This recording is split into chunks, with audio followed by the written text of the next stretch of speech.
প্রধান নির্বাচন commissioner AMM Nasir Uddin বলেছেন, আমরা প্রমাণ করতে চাই সঠিক সুন্দর নির্বাচন করতে পারি। সুষ্ঠু, অবাধ ও নিরপেক্ষ নির্বাচনের বিষয়ে আগের সব অপরাধ থেকে মুক্ত হতে চাই। আর এটি সম্ভব কেবল আইনের শাসনের কঠোর প্রয়োগের মাধ্যমে। মঙ্গলবার 23 ডিসেম্বর সকালে আসন্ন সংসদ নির্বাচন ও গণভোট সামনে রেখে নির্বাচন ব্যবস্থাপনা সংক্রান্ত বিষয়ে প্রেস ব্রিফিংয়ে সিইসি এসব কথা বলেন।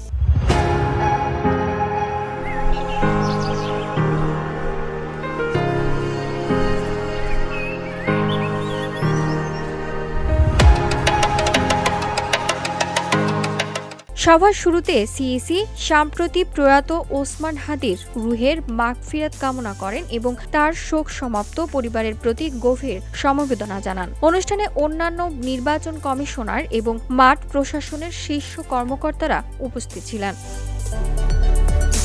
নাসির উদ্দিন কর্মকর্তাদের উদ্দেশ্যে বলেন, আইনের শাসন কাকে বলে আমরা তা দেখিয়ে দিতে চাই। আইনের শাসন মানে আইন হবে অন্ধ, ল সবার জন্য সমানভাবে প্রয়োগ করবেন।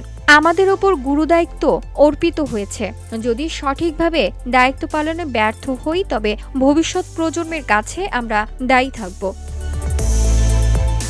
মাঠ প্রশাসনের কর্মকর্তাদের সাহস জুগিয়ে নাসির উদ্দিন বলেন, আপনারা বুক ফুলিয়ে যখন আমাকে সাহস দেবেন আমিও তখন সাহসী হব। VOD Bangla news desk.